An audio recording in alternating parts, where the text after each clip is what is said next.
I hope that's better. There you go. Hello, ladies and gentlemen. I'm Sean Lord.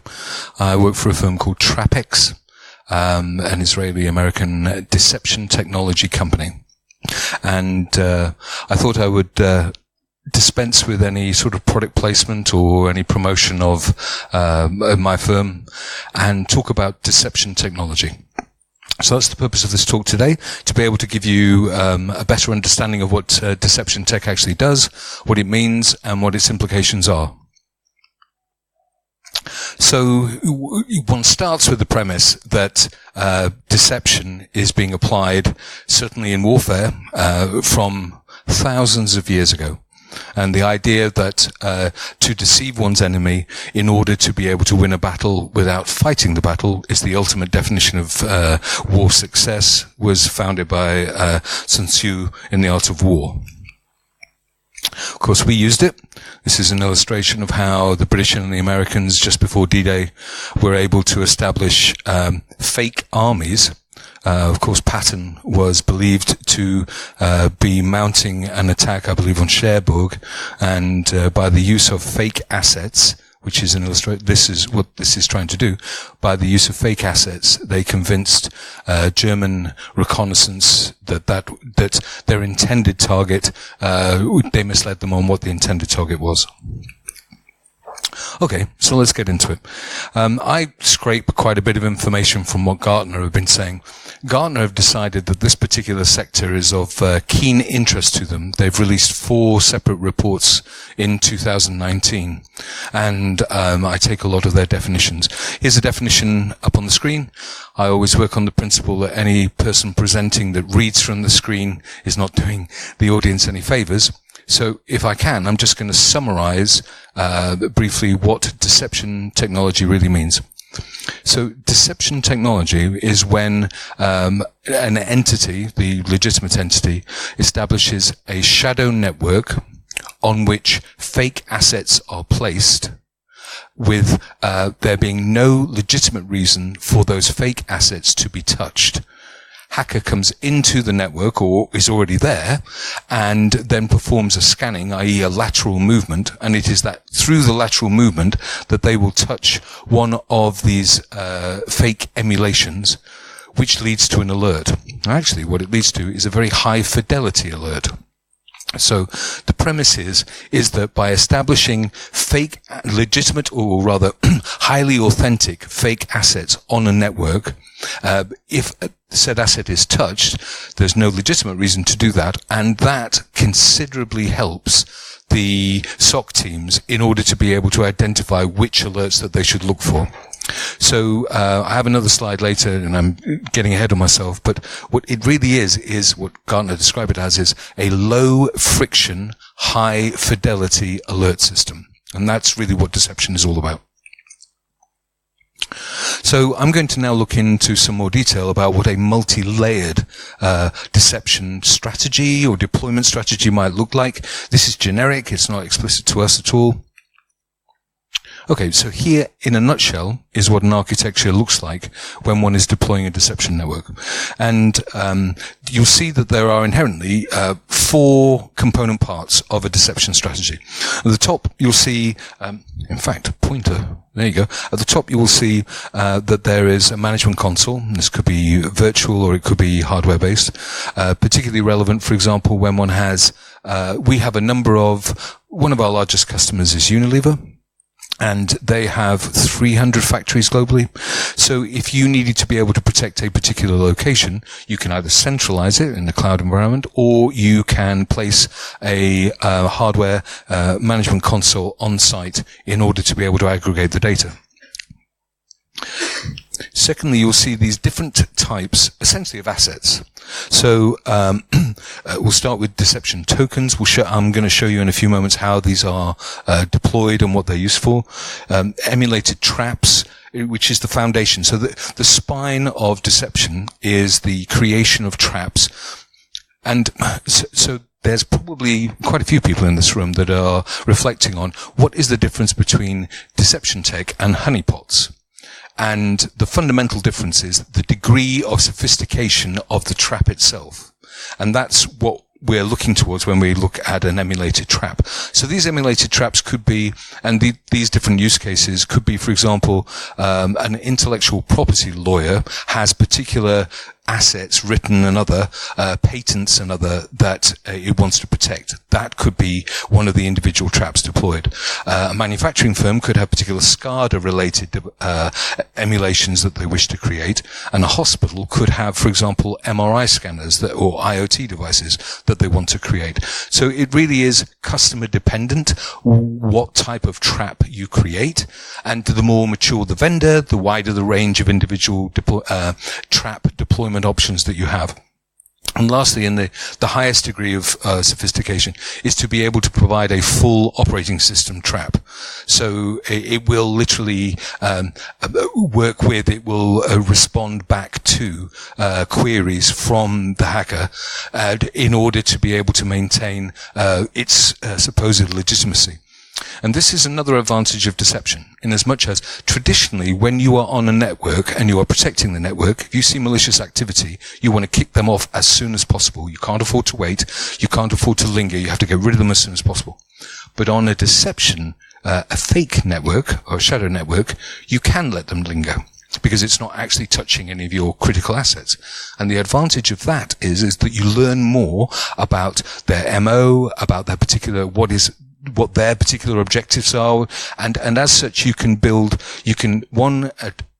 acquire better threat intelligence, and two, you can make it a more effective response. So as a generic architecture, these are the component parts of what a deception technology solution would look like. You'll see how they communicate via proxy to the full OS, and the deception tokens are essentially breadcrumbs, and they lure a particular malicious actor to touch the trap. Okay, so let's have a look at what that actually means. This is the workflow of a malicious activity, and you'll see obviously that this is the reconnaissance stage. This is quite interesting. We had I don't mean this to be some sort of product placement or push, but it's quite interesting how certain firms have been able to see, for example, large manufacturing companies said they were able to identify a ransomware attack using deception at the reconnaissance stage, which was literally 1 week before the actual attack took place. So they described it as they were able to identify a malicious actor 1 week before the actual attack took place. So the fundamental premise with deception is that it relies upon it uses a hacker performing lateral movement across a network, and in that lateral movement they will interact with a trap. And the last one is the hacker will see that they have the ability, they will have an objective, they will look for high value targets, and I've given these illustrations of intellectual property, SCADA related, could be mission critical from an APT or malicious nation state perspective. They will have particular targets in mind that they will be aiming for. And then one goes into this idea about how one can deploy a deception strategy. So you could, for example, ring fence the crown jewels with deceptive traps in order to be able to protect the crown jewels. That could be one. So there are many ways that you can actually respond according to this workflow. So let's have a look about how you match activity against a deployment strategy. So at the reconnaissance stage, you will attempt to be able to entice them in, again using these lures as bait in order to be able to entice them in. I come back to this point because, interestingly, it's been highlighted that within this space, essentially there are some lures that can be identified. And the basic principle is that if you can identify a form of deception, it ain't deception anymore. It relies upon lateral movement, can lead to early breach detection. This comes back to this idea of high fidelity alert. Sometimes it's almost too high fidelity, in as much as we had one very large manufacturing firm called up our CEO and said, "You are the only firm that is generating an alert. None of our other solutions are generating alert. Why is that? Is this a false positive?" Goes back, goes checked, and says, "No, it's a legitimate alert." And it turned out that a pen tester had briefly, less than a second, touched one of the individual traps and then left the whole network. And none of the other solutions actually picked this up except deception tech. So deception has its role, but explicitly when the buying organization can extract the value. I'll go into that, and maybe that's a commercial statement, but it's, as ever, with security solutions, it's the extraction of value that leads to an organization getting the most out of it and being able to secure the budget. And the ability to be able to actively engage, for example, with a ransomware attack, my vendor, but also multiple vendors, have the ability to be able to offer up assets for encryption, which itself the ransomware will consume those assets, delaying moving on to legitimate assets, giving the SOC teams time in order to be able to respond to the ransomware attack. So you'll see here, as I've previously mentioned, we have what to use. So at the reconnaissance stage, we're using baits, we're using breadcrumbs. At the lateral movement stages, we're using these traps. And at the identification of the value target, we're actively engaging them, for example, with the real OS here, which leads to the ability to be able to, as mentioned, generate high fidelity alerts. So what is effective? What does deception tech mean to be effective? Well, first of all, it has to be non-intrusive, in as much as the idea, for example, it's best used, therefore, when it's protecting assets that you can't touch. As we mentioned, SCADA devices, medical devices, and other. It should have, from the trap perspective, should be able to support a variety of both virtual and physical devices, and to be able to be deployed at scale. You'll see here we've gone through. It is particularly interesting and useful from an OT, IoT perspective. Highly realistic to be able to avoid fingerprinting. We'll come back to that. And the ability to be able to actively engage with the malicious actor in order to be able to generate as much information as possible. Here's how it looks. This is my only slide that mentions how we're brilliant. But you'll see, in a sense, it's a repetition of what we already mentioned. Has nothing to do with my nerves that I'm going from one particular point to another. Nothing at all. And you'll see here on the side, so we've got, again, it's a basic principle. The idea is essentially that deception technology is fundamentally non-complex. And personally, as a person that's been promoting cyber products for quite a few years, I am delighted that it is non-complex, that people can grasp it very quickly. So we have all of these different traps, and if one's evaluating a deception vendor, one should look at the range of different traps, emulations, tools that are available. For example, my firm has the ability, offers the customer the ability to be able to build your own trap, which is particularly significant. If, for example, you're in oil and gas and you're saying to me, I have a custom workflow that touches SCADA-related infrastructure that nobody else is using, and I need you to emulate to copy that, we can do it. So the ability to be able to customize and create your own traps is a definite asset, but takes a relative degree of security maturity. I come to that in a moment, actually. Here's how it looks. So you'll see at the reconnaissance stage, we're using endpoint tokens, Active Directory tokens, and such. These laws all come down into the ability, for example, to be able to, again, these would be emulations, to be able to touch VoIP or printers or those particular assets that you would recognize are on the network but are vulnerable, together with medical devices, SCADA, point of sale, and other. Here we have again the ability to be able to identify high value targets using these particular assets. It's quite interesting, for example, that one lure might be an Active Directory server that has administration credentials from an individual that is no longer with the company, but the credentials are still live. So that would be a lure to bring in a malicious actor in order to be able to activate a trap. So This is an illustration of generic malware, as it were. So using an SMB token, it's able to attack, to lure in and to be identified as an alert, as malicious activity. Depending again upon one's deployment strategy, there's no commercial difference, certainly within my firm, and I think generically, there's no commercial difference between deploying 20 traps and 400. And you are therefore, as an architect, free to be able to deploy as many as you see fit, as you see as appropriate, in order to be able to protect your assets. So this is exactly what you do using proxy, have the ability to be able to again protect the high value target. And going further from an advanced persistent threat perspective, again, this is where deception technology comes into play.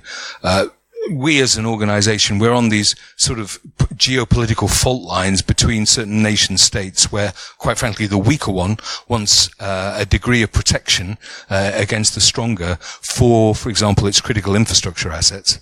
And we're doing this. So at a number of different flashpoints globally, we are deployed by the weaker nation states to protect their critical infrastructure, because this is a cost-effective, resource-effective solution. So I'll just come to that. Procter & Gamble, another one of our customers, talked about what explicit value they gain from deploying deception. And they mentioned two things. The first thing is that they mentioned the fact that because it's a high fidelity alert, the amount of analyst time required in order to be able to go from a situation where you believe that there is an alert till you have analyzed it and you responded is dramatically shortened, because you know it to be high fidelity and there are few of them. So you're not getting this seam flood. Few alerts, high fidelity. The second thing is, and this might appeal to individuals that are working in SOCs and the such, is that they went from a 12-hour day where they had to be constantly physically monitoring to an 8-hour day, because they literally gained sufficient confidence in what these alerts were providing them, sufficient that they could just literally respond to said alerts. So the explicit values of deploying deception are that you can literally reduce the amount of analytical time required by a SOC team, and you can therefore reduce the number of working hours in a day for this team, hopefully leading to more efficient retention of staff. So Gartner have a number of individual comments to make about this. This was, I've just scraped this from a slide that an analyst gave at Gartner Sec, USA, Maryland, I believe, just last week. What the analyst was attempting to be able to do is to illustrate that deception can be deployed on varying degrees of different firms, depending upon what your particular need is. And we, in our organization, I have active customers that are varying degrees of team size.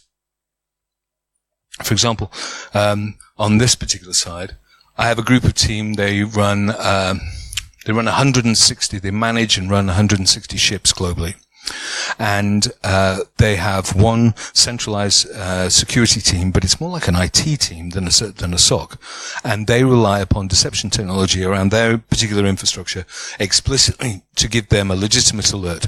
So they don't have a SOC. They trust the alerts. They respond to the alerts. There is, wherever one takes the alert, there has to be a degree of analysis, and by implication, there has to be a degree of security maturity in order to be able to extract the most value from the solution. So this leads actually to the next one. He described it as the lean forward enterprise, which in my mind is just progressive. To be proactive rather than reactive. Sounds like a new phrase against it. But so we have organizations that have globally follow-the-sun centralized SOCs that have deception feeding into them, through to one individual SOC, limited number of staff, limited number of man-hours in the day, to organizations that don't even have a SOC. Gain a particular... so I think what Gartner are actually trying to say in paraphrase is that the sector has matured to the point of which it should be seriously considered by organizations. And that's certainly what we're seeing. For example, there have been, since the Bangladeshi bank SWIFT hack, there have been, first of all, SWIFT as an organization have encouraged banks to be able to think out of the box. And secondly, a number of these institutions have literally deployed SWIFT emulations on their networks. So we just deployed one, we're actively going through it now, actually, for a European bank that is explicitly deploying SWIFT emulations. So they see, again, this is the wide range of individual types of traps that you can deploy that is of value. How do you get the budget? So I've got 2 slides basically to be able to illustrate use cases that security professionals can quote in their budgetary requests. So, I mean, in fact, I'm just going to put these 2 slides up rather than go into great detail because I appreciate, 1, you can read it, and 2, use cases, how interesting are they? But it's an illustration of, again, how mature. This comes explicitly from a specific Gartner report. If you would like the full range of use cases, just give me a shout. My email's at the end, and I'm happy to share them with you. An obligatory scary use case. Because it wouldn't be a security presentation without one, would it? Okay. So there's an article in the Washington Post that basically stated about how malware was infected onto an MRI scan, sufficient that cancerous nodes were either placed on to a patient's records or removed from a patient's records. And the radiographers, the cardiology team, were unable to differentiate between malware displayed cancerous nodes and legitimate. Then the Washington Post article went a step further, and it suggested that if there was a presidential election in XYZ country, and said presidential nominee received a stage 4 cancer diagnosis from his trusted medical advisor, that individual may not participate in the presidential election. They may back off, thinking it was their final days. They go home, they sit in a rocking chair. The challenge is that the radiography team could not identify malware-infused imagery. So, definitely, MRI scanning, medical devices are open to both fake news and very significant impact against individuals. So here's an illustration as it relates to a medical environment. This is explicitly as it relates to an MRI scanner. So there's the network. We actually did quite a bit of research. It's a free to download off our site, a report that it's called the MEDJAC report that basically illustrates. We set up a network, a complete network, in effect a fake hospital, with this network to see what type of malware would attempt to be able to penetrate it, to be able to see exactly what their MOs were and such. So it was injected within the MRI system, an old operating system. You'll see here that it explicitly targeted the PAX system. This is significant from a medical infrastructure perspective, because that is the point where both the information coming in and the ability to react upon it are combined. And as you can imagine, their particular MO was to target older software in order to be able to make the most impact, least likely to be patched, etc., etc. So this basically follows the same tenets that one is either seeing in our own hospitals and globally. We're seeing this pretty much continuously, where devices, MRI, IoT, and other are being explicitly targeted. And I've given earlier an illustration about how that could be malicious, but of course, the individual ransomware attacks that were impacting the NHS are another illustration of that. So this is quite interesting. So Gartner, I keep talking about them, but one of the things they did this test of all of the different vendors, and they asked us to do a particular number of network admin related exposes, and we asked why, and they said, well, because when we went through the same task with other vendors, we were literally able to identify the laws on the network. which is quite interesting, because if you can identify a law, if you can identify deception, it ain't deception no more. So this is the tool that they used, and this is the comment they made. In true sales fashion, of course, my firm did not suffer from this particular discrepancy. But what does that mean? I think that means that gives us a 6-month window. But you'll see that the tools on either side are developing, and one is attempting to go further ahead, but it is certainly still significant as it relates to deception. Cool. On time. How about that? Thank you. Just to let you know, we have a stand out in the foyer if you'd like some further information. I know some people have been asking career advice and other. Please grab my email. I'm welcome to share it later. Any questions at this point? Or yes, sir?